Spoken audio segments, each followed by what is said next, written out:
सियावर रामचंद्र की जय, पवन सुत हनुमान की जय, उमापति महादेव की जय। जय सीताराम।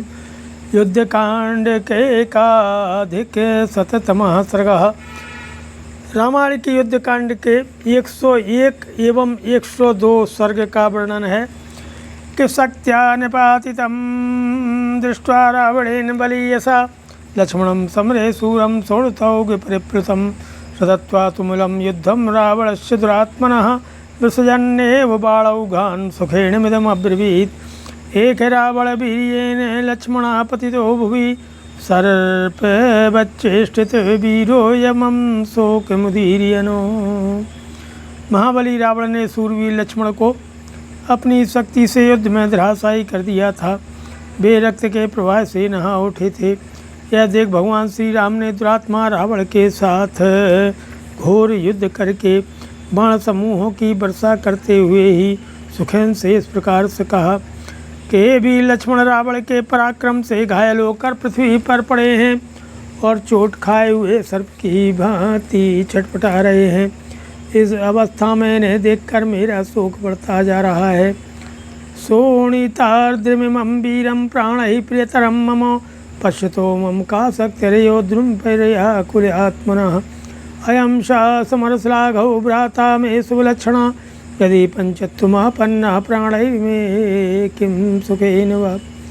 लजति हि मे वीर्यं भ्रसति कराद्धनु सायका व्यवसीदन्ति दृष्टिर्वाष्पवशं गता। अवसीदन्ति गात्राणि स्वप्नयाने नृणामिव चिन्ता मे वर्धते तीव्रा मुमूर्षापि च जायते। भ्रातरं निहतं दृष्ट्वा रावणेन दुरात्मना विष्णुनन्तं तु दुःखार्थं मर्मण्यविहतं वृतं। राघवो भ्रातरं दृष्ट्वा प्रियं बाणं बहिश्चरं दुःखेन मेहताविष्टो ध्यानशोकपरायणः। परं विखादमापन्नो विललापाकुलेन्द्रियः भ्रातरं निहतं दृष्ट्वा लक्ष्मणं रणपांशुको। प्रियोऽपि मे शूरो न प्रियायोऽपि कल्प्यते अक्षुर्विषयश्चन्द्रः कां प्रीतिं जनयिष्यति। ये वीर सुमित्रा कुमार मुझे प्राणों से भी बढ़कर प्रिय हैं। इन्हें लहूलहान देखकर मेरा मन व्याकुल हो रहा है। ऐसी दिशा में मुझ में युद्ध करने की शक्ति क्या होगी। ये मेरे शुभ लक्षण भाई जो सदा युद्ध का हौसला रखते थे, यदि मर गए तो मुझे इन प्राणों के रखने और सुख भोगने से क्या प्रयोजन है। इस समय मेरा पराक्रम लज्जित सा हो रहा है। हाथ से धनुष खिसकता जा रहा है। मेरे सायक शिथिल हो रहे हैं और नेत्रों में आंसू भर आए हैं। जैसे स्वप्न में मनुष्यों के शरीर शिथिल हो जाते हैं, वही दशा मेरे इन अंगों की है। मेरी तीव्र चिंता बढ़ती जा रही है और दुरात्मा रावण के द्वारा घायल होकर मार्मिकाघात से अत्यंत पीड़ित एवं दुखातुर हुए भाई लक्ष्मण को कराहते हुए देख मुझे मर जाने की इच्छा हो रही है।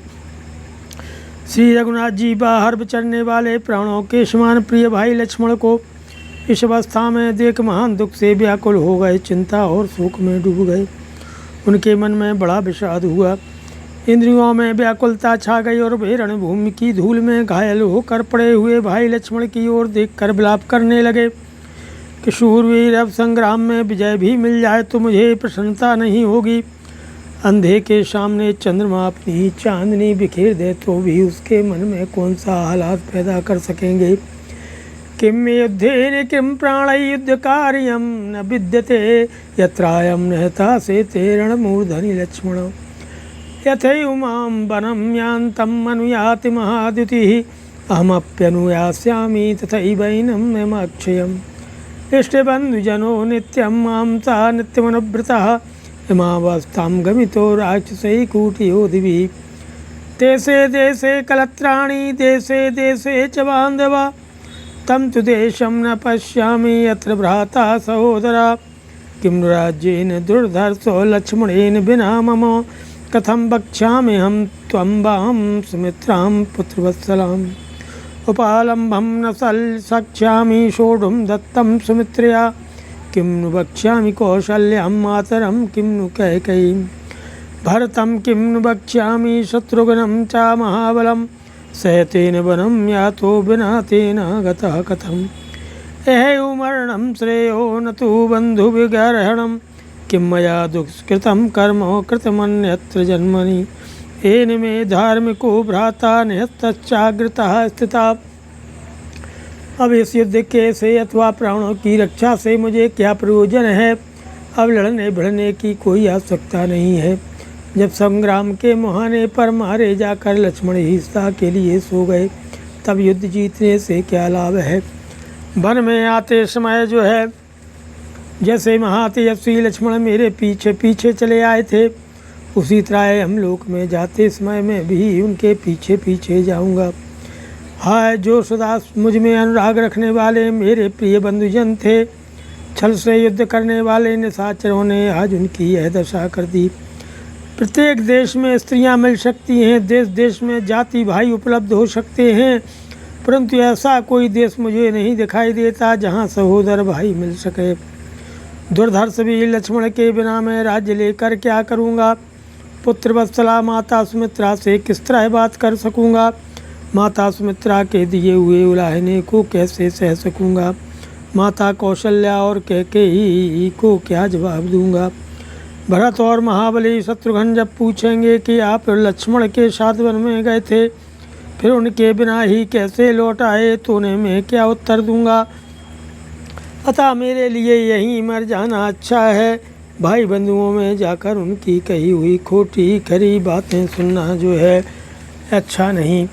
मैंने पूर्व जन्म में कौन सा अपराध किया था जिसके कारण मेरे सामने खड़ा हुआ मेरा धर्मात्मा भाई मारा गया।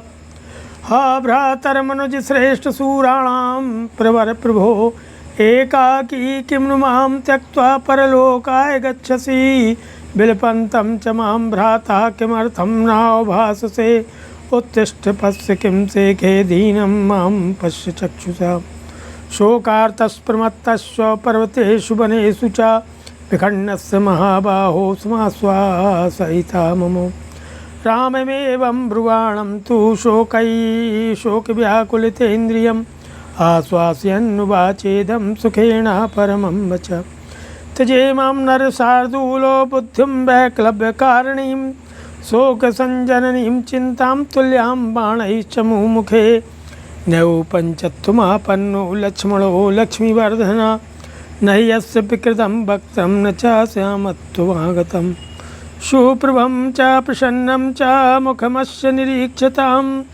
पद्मपत्रतलौ हस्तौ सुप्रसन्ने च लोचने नैदृशं दृश्यते रूपं गताशूनां विशाम्पते।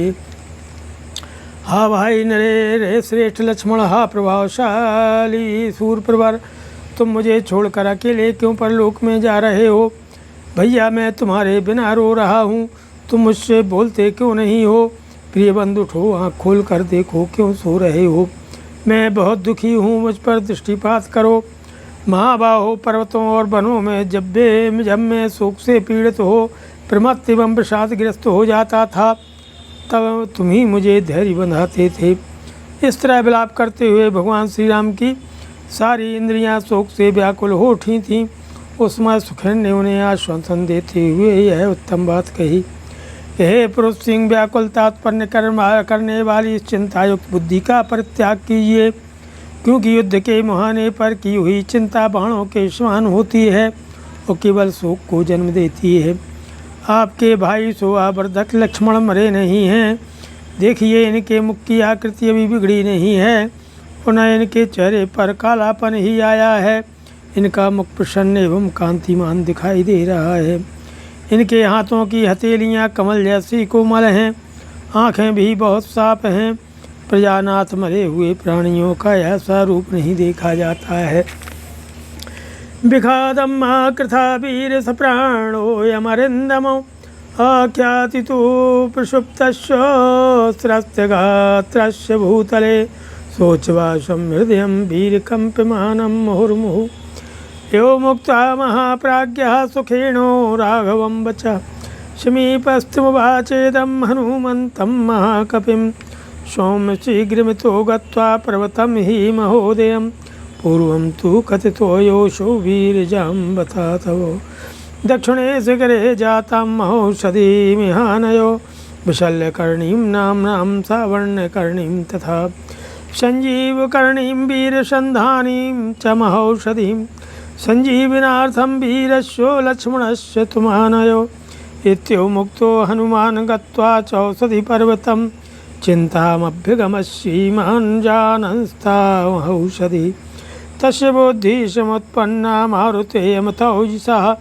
यदिमेव गमिष्यामि गृहीत्वा शिखरं गिरि अस्मिन् तु शिखरे जातामौषधिं तां सुखावहं प्रतर्केणावगच्छामि सुखेनो एवम् अब्रवीत्। शत्रुओं का दमन करने वाले वीर, आप विषाद न करें, इनके शरीर में प्राण है, वीर से सो गए हैं, इनका शरीर शिथिल होकर भूतल पर पड़ा है, सांस चल रही है और हृदय बारंबार कंपित हो रहा है, उसकी गति बंद नहीं हुई है। यह लक्षण इनके जीवित होने की सूचना दे रहा है। श्री रामचंद्र जी से ऐसा कहकर परम बुद्धिमान सुखेन के पास ही खड़े हुए महाकपि हनुमान जी ने कस जी से कहा कि स्वामी, तुम शीघ्र ही यहाँ से महोदय पर्वत पर, जिसका पता जाम्बान तुम्हें पहले बता चुके हैं, जाओ और उनके दक्षिण शिखर पर उगी हुई विशल्यकर्णी, श्रवणकर्णी, संजीवकर्णी, संधानी नाम से प्रसिद्ध महौषधियों को वहाँ से ले आओ। वीर उन्हीं से वीरबल लक्ष्मण के जीवन की रक्षा होगी। उनके ऐसा कहने पर श्री हनुमान जी औषधि पर्वत महोदय गिरी पर गए, परंतु उन महौषधियों को न पहचानने के कारण वे चिंता में पड़ गए। इसी समय में तेजस्वी हनुमान जी के हृदय में विचार उत्पन्न हुआ कि मैं पर्वत को, इस शिखर को ही ले चलूं। इसी शिखर पर यह सुखदायिनी औषधि उत्पन्न होती होगी, ऐसा मुझे अनुमानतः ज्ञात होता है, क्योंकि सुखेन से ऐसा ही कहा था कि अग्रही यदि गच्छामि विशल्यकर्णीमहं कालात्ययेन दोषः स्याद् वैक्लव्यं च महद्भवेत् इति संचिन्त्य हनुमान् गत्वा क्षिप्रं महाबला आशाद पर्वतश्रेष्ठं त्रिप्रकम्प्य गिरीश्वरं फुल्लनानातरुगणं समुत्पाट्य महाबला गृहीत्वा हरिशार्दूलोस्ताभ्यां समतोलयतो शनीलमेव जीमूतं तोयपूर्णं नभस्थलात् उत्पपात गृहीत्वा तु हनुमान् शिखरं गिरे समागम्य महावेगा सन्न्यस्य शिखरं गिरे विश्रम्य किञ्चित् हनुमान् सुखेनमिदमब्रवीत् औषधीर्नाव गच्छामि ताहं हरिपुङ्गवो तदिदं शिखरं कृष्णं गिरेस्तस्यार्थं मया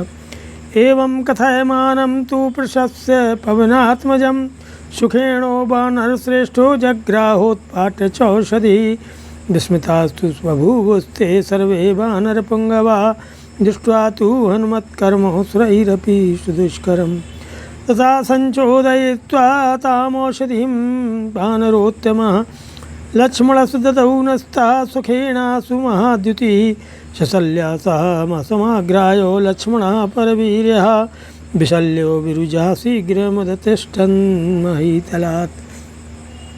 यदि विशल्यकर्णी को लिए बिना ही लौट जाऊं तो अधिक समय बीतने से दोष की संभावना है और उससे बड़ी भारी घबराहट हो सकती है। ऐसा सोचकर महाबली हनुमान तुरंत श्रेष्ठ पर्वत के पास जा पहुँचे और उसके शिखर को 3 बार हिलाकर उसे उखाड़ लिया। उसके ऊपर नाना प्रकार के वृक्ष खिले हुए थे। वानर श्रेष्ठ महाबली हनुमान ने उसे दोनों हाथों पर उठाकर तौला। जल से भरे हुए नीले मेघ के समान उस पर्वत शिखर को लेकर हनुमान जी ऊपर को उछले। उनका वेग महान था। उस शिखर को सुखेन के पास पहुंचाकर उन्होंने पृथ्वी पर रख दिया और थोड़ी देर विश्राम करके हनुमान जी ने सुखेन से इस प्रकार कहा कि हे कपश्रेष्ठ, मैं उन औषधियों को पहचानता नहीं हूँ, इसलिए उस पर्वत का सारा शिखर ही लेता आया हूँ। ऐसा कहते हुए हनुमान जी की भूरी भूरी प्रशंसा करके वानर श्रेष्ठ सुखेन ने उन औषधियों को उखाड़ लिया। हनुमान जी का वह कर्म देवताओं के लिए भी अत्यंत दुष्कर था। उसे देखकर समस्त वानर युद्धपति बड़े आश्चर्यचकित हुए।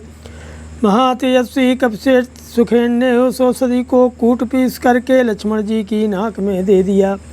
शत्रु का संहार करने वाले लक्ष्मण के सारे शरीर में बाण धसे हुए थे। उस अवस्था में उस औषधि को सूंघते ही उनके शरीर से बाण निकल गए और वे निरोगो शीघ्र ही भूतल से उठकर खड़े हो गए। कितमोत्थितं तु हरियो भूतलात् प्रेक्ष्य लक्ष्मणं साधु साधुत सुप्रीता लक्ष्मणं प्रतपूजयनो एहि रामो लक्ष्मणं परवीर्यः ससुजे गाढमालिङ्गो भास्पर्याकुलेक्षणो अब्रवीच परिस्वज्जो सौमित्रं राघवस्तदा दृष्ट्या त्वां वीर पश्यामि मरणात् पुनरागतम् नहि मे जीवितेनार्था सीतया नाचा जयेन वा को हि मे जीवितेनार्थस्त्वयि पञ्चत्वमागते इत्येवं ब्रुवतस्तस्य राघवस्य महात्मनः खिन्नः सुतलया वाचा लक्ष्मणो वाक्यमब्रवीत् तां प्रतिज्ञां प्रतिज्ञाय पुरा सत्यपराक्रमो लघु कश्चिद् वा सत्तो दैवं त्वं वक्तुमर्हसि नहि प्रतिज्ञां कुर्वन्ति वितथां सत्यवादिनः लक्षणं हि महासुत्वस्य प्रतिज्ञा परिपालनं नैराश्यमुपगन्तुं च नालं ते मत्कृते अनघो बधेन रावणस्याद्यो प्रतिज्ञामनुपालयो। लक्ष्मण को भूतल से उठकर खड़ा हुआ देख वे वानर अत्यंत प्रसन्न होकर के साधु साधु कहकर उनकी भूर भूर प्रशंसा करने लगे। शत्रुवीरों का संहार करने वाले भगवान श्री राम ने लक्ष्मण से कहा, आओ आओ। ऐसा कहकर उन्होंने उन्हें दोनों भुजाओं में भर लिया और गाढ़ आलिंगन करके हृदय से लगा लिया। उस समय उनके नेत्रों में आंसू छलक रहे थे। सुमित्रा कुमार को हृदय से लगाकर श्री रघुनाथ जी ने कहा कि वीर, बड़े सौभाग्य की बात है कि मैं तुम्हें मृत्यु के मुख से पुनः लौटा हुआ देखता हूँ। तुम्हारे बिना मुझे जीवन की रक्षा से, सीता से अथवा विजय से भी कोई मतलब नहीं है। जब तुम ही नहीं रहोगे तब मैं इस जीवन को रखकर क्या करूँगा। महात्मा रघुनाथ जी के ऐसा कहने पर लक्ष्मण खिन्न हो शिथिल वाणी में धीरे धीरे बोले कि आर्य आप सत्य पराक्रमी हैं। आपने पहले रावण का वध करके विभीषण को लंका का राज्य देने की प्रतिज्ञा की थी। वैसी प्रतिज्ञा करके अब किसी ओछे और निर्बल मनुष्य की भांति आपको ऐसी बातें नहीं कहनी चाहिए। सत्यवादी पुरुष झूठी प्रतिज्ञा नहीं करते हैं और प्रतिज्ञा का पालन ही बड़प्पन का लक्षण है। हे निष्पाप रघुवीर, मेरे लिए आपको इतना निराश नहीं होना चाहिए। आज रावण का वध करके आप अपनी प्रतिज्ञा पूरी कीजिए। कि न जीवन यास्यते शत्रुस्तव बाणपथं गतः नर्दतस्तीक्ष्णादंष्टस्य सिंहस्य महागजा अहं तु वधमिच्छामि शीघ्रमस्य दुरात्मनः यावदस्तं नयते कृतकर्मा दिवाकरम्। यदि वधमिच्छासि रावणस्य संख्ये यदि चाकृतां हि तवेच्छसि प्रतिज्ञां यदि तव राजसुताभिलाखकार्यो कुरु च वचो मम शीघ्रमद्य वीरो। आपके बाणों का लक्ष्य बन करके शत्रु जीवित नहीं लौट सकता। ठीक उसी तरह जैसे गज से हुए तीखी डाल वाले सिंह के सामने आकर महान गजराज जीवित नहीं रह सकता। हे सूर्यदेव, अपने दिन भर का भ्रमण कार्य पूरा करके अस्ताचल को नहीं चले जाते, तब तक ही जितना शीघ्र संभव हो सके मैं उस दुरात्मा रावण का वध देखना चाहता हूँ।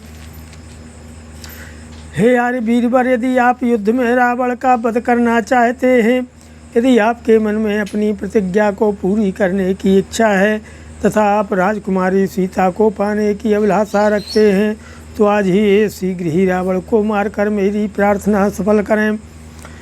कि लक्ष्मणेन तु तद्वाक्य मुक्तं श्रुत्वा स राघवो संदते परवीरग्नो धनुराधाय वीरवान् रावणाय शरान् घोरान् विसर्ज्य च मुमुखे अथान रथमास्थाय रावणो राक्षसाधिप अभिधावत काकुत्स्थं सर्वभानुरेव भास्करं दशग्रीवो रथस्तस्तु रामं वज्रोपमैसरैः आजघान महाशैलं धाराभिरुतोयदः दीप्तपावकशङ्कासैः सरैः काञ्चनभूषणैः अभिवर्षद्रणे रामो दशग्रीवं समाहिता भूमौ स्थितस्य रामस्य रथस्थस्य राक्षसः नासमं युद्धमित्याहुर्देव गन्धर्वकिन्नरः। ततो देववरः श्रीमान् श्रुत्वा चेखां वचोऽमृतम् आहूय मातलिं शक्रो वचनं चेदमब्रवीत् रथेन मम भूमिष्ठं शीघ्रं याहि रघुत्तमम् आहूय भूतलं याता कुरुदेव इतं महत्। इति उक्तो देवराजेनो मातलिर्देव सारथि प्रणम्य शिरसा देवं ततो वचनमब्रवीत् शीघ्रं यास्यामि देवेन्द्रो सारथ्यं च करोम्यहं ततो हैषु संयोज्यो हरितै चन्दनोत्तमम्। लक्ष्मण की कही हुई इस बात को सुनकर शत्रुवीरों का संहार करने वाले पराक्रमी श्री राम ने धनुष लेकर के उस पर बाणों का संधान किया। उन्होंने सेना के मुहाने पर रावण को लक्ष्य करके उन भयंकर बाणों को छोड़ना आरंभ किया है। इतने में राक्षस राज रावण भी दूसरे रथ पर सवार हो श्री राम पर उसी तरह चढ़ाया जैसे राहु सूर्य पर आक्रमण करता है। दशमुख रावण रथ पर बैठा हुआ था, वह अपने वज्रोपम बाणों द्वारा श्री राम को उसी तरह बीनने लगा जैसे मेघ किसी महान पर्वत पर जल की धारावाहिक वृष्टि करता है। श्री रामचंद्र जी भी एकाग्रचित हो रणभूमि में दशमुख रावण पर प्रज्वलित अग्नि के समान तेजस्वी सुवर्ण भूषित बाणों की वर्षा करने लगे। श्री रघुनाथ जी की भूमि पर खड़े हैं और वह राक्षस रथ पर बैठा हुआ है। ऐसी दिशा में इन दोनों का युद्ध बराबर नहीं है। वहाँ आकाश में खड़े हुए देवता गंधर्व और किन्नर इस तरह की बातें करने लगे। उनकी ये अमृत के समान मधुर बातें सुनकर तेजस्वी देवराजेंद्र ने माँ तली को बुला करके कहा कि हे सारथी, रघुकुल तिलक श्री रामचंद्र जी भूमि पर खड़े हैं, मेरा रथ लेकर तुम शीघ्र उनके पास जाओ। भूतल पर पहुंचकर श्री राम को पुकार कर कहो, यह रथ देवराज ने आपकी सेवा में भेजा है। इस तरह उन्हें रथ पर बिठाकर तुम देवताओं के महान हित का कार्य सिद्ध करो। देवराज के इस प्रकार कहने पर देव सारथी मातली ने उन्हें मस्तक झुकाकर प्रणाम किया और यह बात कही कि हे देवेंद्र, मैं शीघ्र ही आपके उत्तम रथ में हरे रंग के घोड़े जोत कर उसे साथ लिए जाऊंगा और श्री रघुनाथ जी के सारथी का कार्य भी करूंगा। ततः कांचन चित्रांगः किंकणी शतभूषितः तरुणादित्य शंकाशो वैदूर्यमय कुबेरः सदस्वै कांचना पीडैर्युक्तः श्वेत प्रकीर्णकैः हरिभिः शंकासैः हिमजालभूषितैः रुक्मे वेणुध्वजः श्रीमान् देवराज रथो वरः देवराजेन संदिष्टो रथमारुह्य मातलिः अभ्यवर्तते काकोत्समवतीर्य पृष्ठभातो अविचितदारामं सम्प्रतोदो रथे स्थितः प्लाञ्जलिर्मातलिर्वाक्यं सहस्राक्षस सारथि सहस्राक्षेण काकोत्सवरथोऽयं विजयायते दत्तस्थो महाशक्तो श्रीमन्शत्रुनिवारणः इदमेन्द्रं महश्चापं कवचं चान्यशन्निभं सहस्रादित्यशङ्काशा शक्तिश्च विमला शिवा आरुषेमं रथं वीरो साक्षसं जहि रावणं मया सारथिना देवो महेन्द्रियो दानवान् इत्युक्त्वा सम्परिक्रम्य रथं तमभिवाद्य च आरुरोह तदा रामो लोकान् लक्ष्म्या विराजयन्।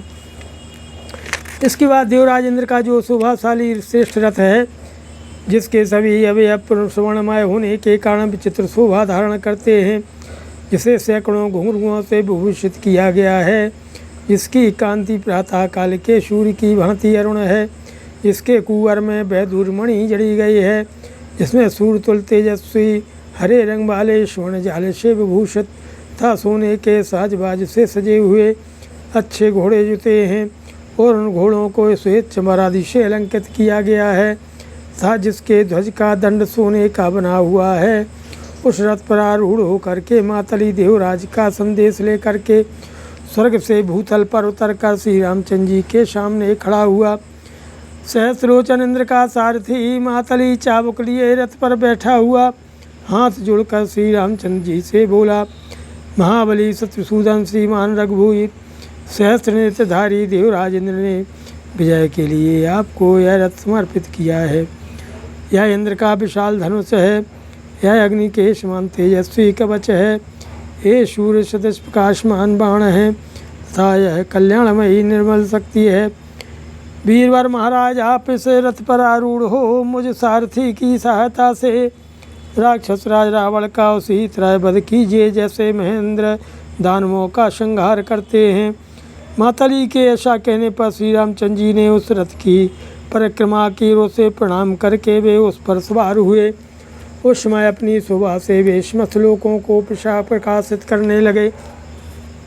तद्बभौ चाद्भुतं युद्धं धैर्यं रोमहर्षणं रामश्च महाबाहो रावणश्च रक्षसा शगान्धर्वेण गान्धर्वं दैवं देवेन राघवो अस्त्रं राक्षसराजस्व जघान परमश्रवितो अस्त्रं तु परमं घोरं राक्षसं राक्षसाधिपः ससर्ज परम क्रुद्धः पुनरेव सहचरो ते रावण धनुर्मुक्तासुराः कांचन भूषण अभिवर्तन्त काकोत्सं सर्पः भूत्वा महाविशा ते दीप्तवदना दीप्तं बमन्तो जलनं मुखैः रामे वाभिवर्तन्तो व्याधिता भयानकः तैर्वासुकी संस्पर्शै दीप्तभोगै महाविशै दिशश्च सन्दिता सर्वा विदिशश्च समावृता तान् दृष्ट्वा पन्यगान् रामः समापतत आयवे अस्त्रं गारुतमतं घोरं प्रादुश्चक्रे भयावहं ते राघव धनुर्मुक्ता रुकुपुङ्खासिकिप्रभा सुपर्णा काञ्चना भूता विचेरु सर्पदत्रवाः। इसके बाद महाबाहु श्री राम और राक्षस रावण में द्वैरथ युद्ध प्रारंभ हुआ, जो बड़ा ही अद्भुत और रोंगटे खड़े कर देने वाला था। श्री रामचंद्र जी उत्तम अस्त्रों के ज्ञाता थे। उन्होंने राक्षस राज के चलाए हुए गंधर्व अस्त्र को गांधर्व अस्त्र से और दैव अस्त्र को दैव अस्त्र से नष्ट कर दिया। तब राक्षसों के राजा निशाचर रावण ने अत्यंत कुपित हो पुनः परम भयानक राक्षसास्त्र का प्रयोग किया। फिर तो रावण के धनुष से छूटे हुए स्वर्णभूषित बाण महाविशाले सर्प होकर श्री रामचंद्र जी के निकट पहुँचने लगे। उन सर्पों के मुख आग के समान प्रज्वलित होते थे। वे अपने मुखों से जलती आग उगल रहे थे और मुँह फैलाए होने के कारण बड़े भयंकर दिखाई देते थे। वे सबके सब श्री राम के ही सामने आने लगे। उनका स्पर्श बासुकी नाग के समान सही था। उनके फन प्रज्वलित हो रहे थे और वे महान विष से भरे थे। उन सर्पाकार बाणों से व्याप्त होकर संपूर्ण दिशाएं और विदिशाएं आच्छादित हो गईं। युद्ध स्थल में उन सर्पों को आते देख भगवान श्री राम ने अत्यंत भयंकर गरुणास्त्र को प्रकट किया। फिर तो श्री रघुनाथ जी के धनुष से छूटे हुए सुनहरे पंख वाले अग्नितुल्य तेजस्वी बाण सर्पों के शत्रुभूत सुवर्णमय गरुण बन करके सब ओर विचरने लगे। ते तान् सर्वान् जगनु सर्परूपान् महाजघान् सुपर्णरूपा रामस्य विशिखा कामरूपिणः अस्त्रे प्रतिहते क्रुद्धो रावणो राक्षसाधिपः अभिवर्षत्तदा रामं घोराभिः सर्विष्टिभिः तासरसहस्रेण रामक्लिष्टकारिणम् अर्दयित्वा सरौघेण मातिलं प्रत्यविध्यतो चिच्छेदकेतुमुद्दिश्य शरेणैकेन रावणः पातयित्वा यथोपस्थेऽर्थात् केतुं च काञ्चनम् इन्द्रानपि जघानास्वांसर्जालेन रावणः विषे दुर्देव गन्धर्वचारणः दानवैशः रामार्तं तदा दृष्ट्वा सिद्धाश्च परमर्षयः गतिता वानरेन्द्राश्च बभूवुः विभीषणा रामचन्द्रमशं दृष्ट्वा ग्रस्तं रावणराहुणा प्रजापत्यं च नक्षत्रं रोहिणीं शशिना प्रियां क्षमाक्रम्य बुधस्तस्थौ प्रजानां हितावः सधूम परिवृत्तोर्मी प्रज्वलन्यो सागरः उत्पपादता क्रुद्ध स्पशन्यो दिवाकरम। श्री राम के इच्छानुसार रूप धारण करने वाले उन गरुणाकार बाणों ने रावण के महान वेगशाली उन समस्त सर्पाकार व्यवसायकों का संहार कर डाला। इस प्रकार अपने अस्त्र को प्रतिहत हो जाने पर राक्षस राज रावण क्रोध से जल उठा और उस समय श्री रघुनाथ जी पर भयंकर बाणों की वर्षा करने लगा। अनायास ही महान कर्म करने वाले श्री राम को सहस्त्रों बाणों से पीड़ित करके उसने मातली को भी अपने बाण समूहों से घायल कर दिया। इसके बाद रावण ने इंद्र के रथ की ध्वजा को लक्ष्य करके एक बाण मारा और उससे उस ध्वज को काट डाला। उस कटे हुए स्वर्णमय ध्वज को रथ के ऊपर से उसके निचले भाग में गिरा करके रावण ने अपने बाणों के जाल से इंद्र के घोड़ों को भी छत विछत कर दिया। यह देख करके देवता गंधर्व चारण था दानव विषाद में डूब गए। श्री राम को पीड़ित देख सिद्धों और महर्षियों के मन में भी बड़ी व्यथा हुई। विभीषण सहित सारे वानर उत्पत्ति भी बहुत दुखी हो गए। श्री राम रूपी चंद्रमा को रावण रूपी राहु से ग्रस्त हुआ देख बुध नामक ग्रह जिसके देवता प्रजापति हैं उस चंद्र प्रिया रोहिणी नामक नक्षत्र पर आक्रमण करके प्रजावर्ग के लिए हितकारक हो गया। समुद्र प्रज्वलित सा होने लगा, उसकी लहरों से धुआं सा उठने लगा और वह कुपित सा होकर ऊपर की ओर इस प्रकार बढ़ने लगा मानो सूर्यदेव को छू लेना चाहता है।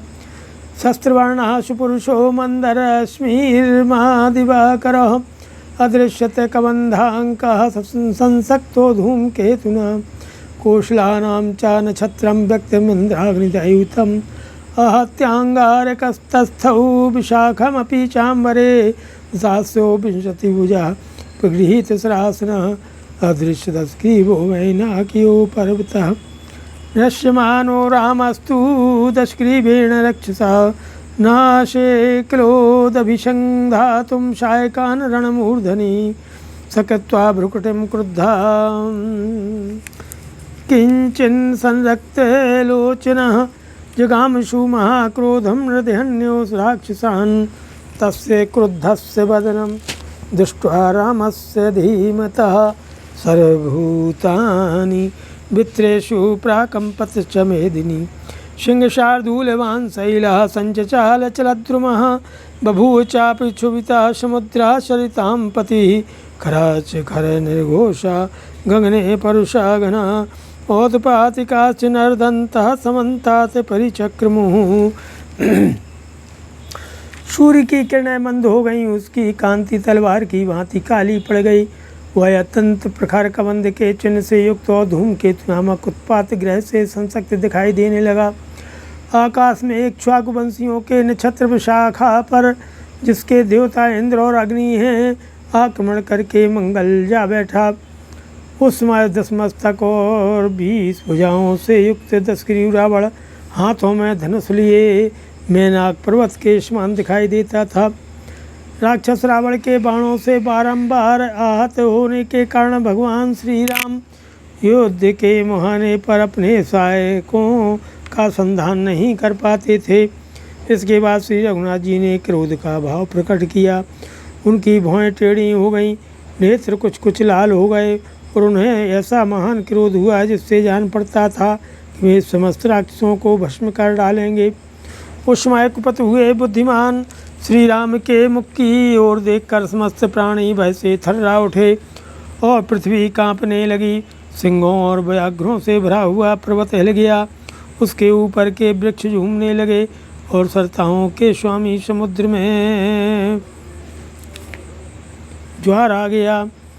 आकाश में सब ओर उत्पात सूचक गर्दभाकार प्रचंड गर्जना करने वाले रूखे बादल गरजते हुए चक्कर लगाने लगे कि रामं दृष्ट्वा सुसंक्रुद्धो उत्पातांश्च उदाहरणान् तृतीयेषु सर्वभूतानि रावणस्याभवद्भयं विमानस्थास्तदा देवा गन्धर्वाश्च महोर्गा ऋषिदानव दैत्याश्च गरुत्मन्तश्च खेचरा दर्शुस्ते तदा युद्धं लोकसंवर्त संस्थितं नानाप्रणय भीमैः सूर्यो सम्प्रयुध्यतो ऊचुः सुरासुराः सर्वे तदा विग्रहमागता प्रेक्षमाणा महायुद्धं वाक्यं भक्त्या प्रहृष्टवतो दशग्रीवं जयेत्याहुः असुरा समय संवस्थिता देव रामं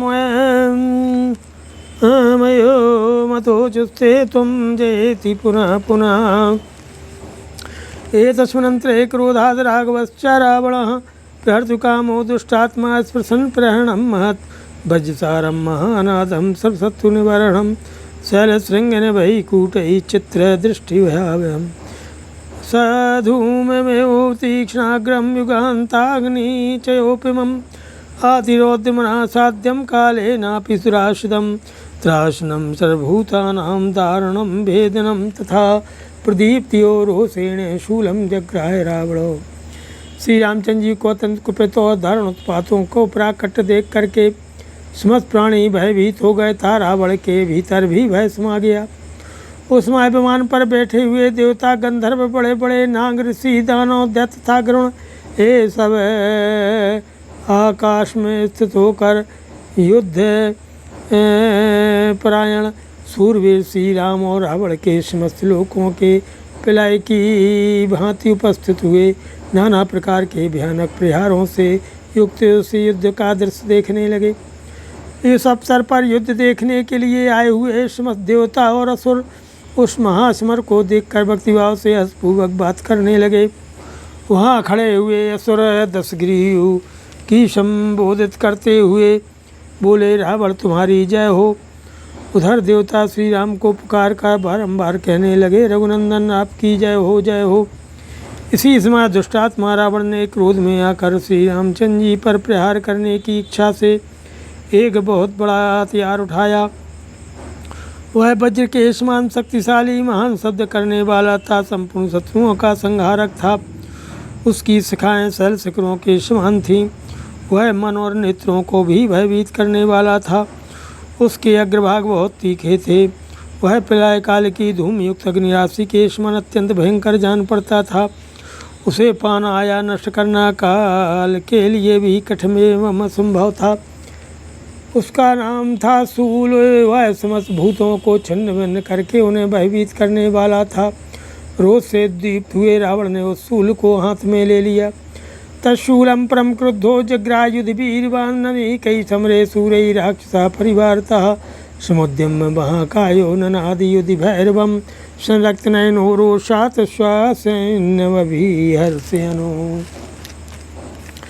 पृथ्वीं चान्तरिक्षं चादशस्य प्रतिशस्तता प्राकम्प्य तथा शब्दो राशेन्द्रस्य दारुणः अतिकायस्तु नादेन तेन तस्य दुरात्मनः सर्वभूतानि वित्रेषु सागरस्य प्रचोक्षुभे सगृहीत्वा महावीर्यः शूलं तद् रावणो महत् विनद्यशु महानादं श्यामं परशिवामब्रवीत् शूलोऽयं वज्रसारस्ते रामरोषान्मयोद्यतः तव भ्रातृसहायस्सो सद्यः प्राणान् हरिष्यति।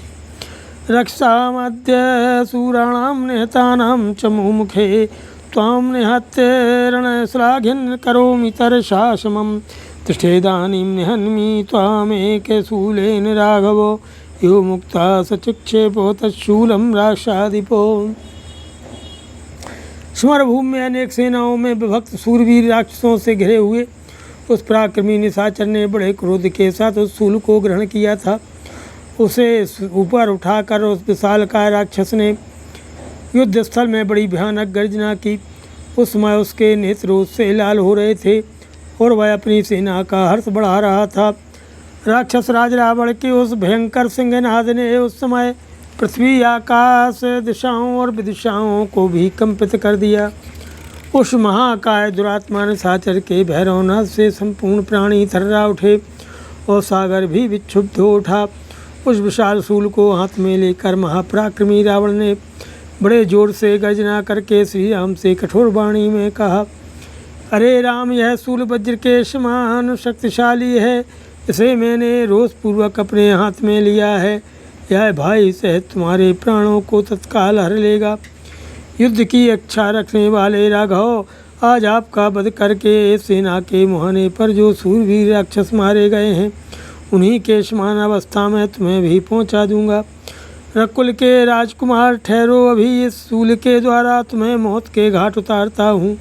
ऐसा कहकर के राक्षस राज रावण से श्री रघुनाथ जी के ऊपर उस शूल को चला दिया। तद्रावणकरान्मुक्तं विद्युन्माला समावृताम् अष्टघण्टं महानादं व्यदगतं सोवतो तत्शूलं राघवो दृष्ट्वा ज्वलन्तं घोरदर्शनं ससर्जविशिखान् रामश्चापमायं वीरवान् आपतन्तं सरौघेणो वारयामास राघवो उत्पतन्तं युगान्ताग्निं जलौघैर्योपासवो निर्ददाय सुतान् बाणान् रामकारमुखनिश्रितान् रावणस्य महान् शूलपतङ्गान्योपाविकं तान् दृष्ट्वा भस्मसात् भूतान् शूलसंस्पर्शचूर्णितान् सायकानन्तरिक्षस्थान् राघवा क्रोधमाहरतो रथां मातलिनागीनीतां शक्तिं वा शवसंहितां जग्राह परं क्रुद्धो राघवो रघुनन्दनो सातोलिता बलवता शक्तिर्घण्टा कृतश्वना नभा प्रज्वालयामाशो युगान्तोल्केशं सप्रभा। रावण के हाथ से छूटते ही वह शूल आकाश में आकर चमक उठा। वह विद्युत मालाओं से व्याप्त सा जान पड़ता था। 8 घंटों से युक्त होने के कारण उसके गंभीर घोष प्रकट हो रहा था। परम पराक्रमी रघुनंदन श्री राम ने उस भयंकर एवं प्रज्वलित शूल को अपनी ओर आते देख धनुष तान कर बाणों की वर्षा आरंभ कर दी। श्री रघुनाथ जी ने बाण समूहों द्वारा अपनी ओर आते हुए शूल को उसी तरह रोकने का प्रयास किया जैसे देवराज इंद्र ऊपर की ओर उठती हुई प्रलयाग्नि को संवर्तक मेघों के बरसाए हुए जल प्रवाह के द्वारा शांत करने की चेष्टा करते हैं, परंतु जैसे आग पतंगों को जला देती है उसी तरह रावण के उस महान शूल ने श्री रामचंद्र जी के धनुष से छूटे हुए समस्त बाणों को जलाकर भस्म कर दिया। श्री रघुनाथ जी ने जब देखा मेरे सहायक अंतरिक्ष में उस शूल का स्पर्श होते ही चूर चूर हो राख के ढेर बन गए हैं, तब उन्हें बड़ा क्रोध हुआ। अत्यंत क्रोध से भरे हुए रघुकुल नंदन रघुवीर ने मातली की लाई हुई देवेंद्र द्वारा सम्मानित शक्ति को हाथ में ले लिया और बलवान श्री राम के द्वारा उठाई हुई वह शक्ति प्रलय काल में प्रज्वलित होने वाली उल्का के समान प्रकाशमान थी। उसमें समस्त प्रकार आकाश को अपनी प्रभा से उद्भासित कर दिया तथा उससे घंटा नाद प्रकट होने लगा।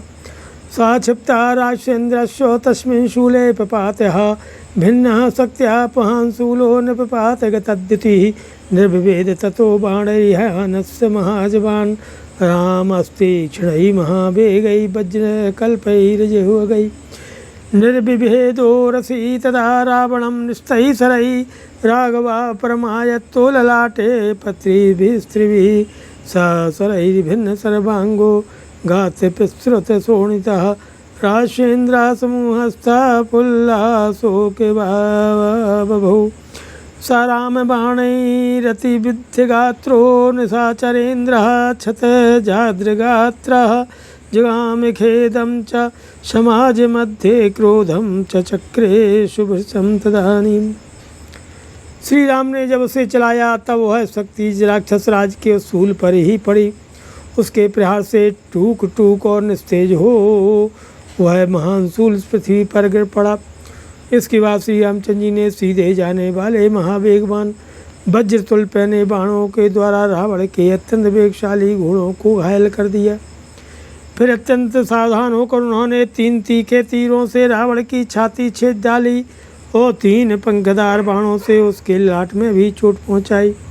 उन बाणों की मार से रावण के सारे अंग क्षत विक्षत हो गए। उसके सारे शरीर से खून की धारा बहने लगी। उस समय अपने सैन्य समूह में खड़ा हुआ राक्षस राज रावण फूलों से भरे हुए सुवृक्ष के समान शोभा पाने लगा। श्री रामचंद्र जी के बाणों से जब सारा शरीर अत्यंत घायल हो लहूलुहान हो गया तब निशाचर राज रावण को रणभूमि में बड़ा खेद हुआ। साथ ही उस समय उसने बड़ा भारी क्रोध प्रकट किया। श्रीमद् रामायणे वाल्मीकि आदि काव्ये युद्धकांडे द्व्याधिकशततमः सर्गः। सियावर रामचंद्र की जय। पवन सुत हनुमान।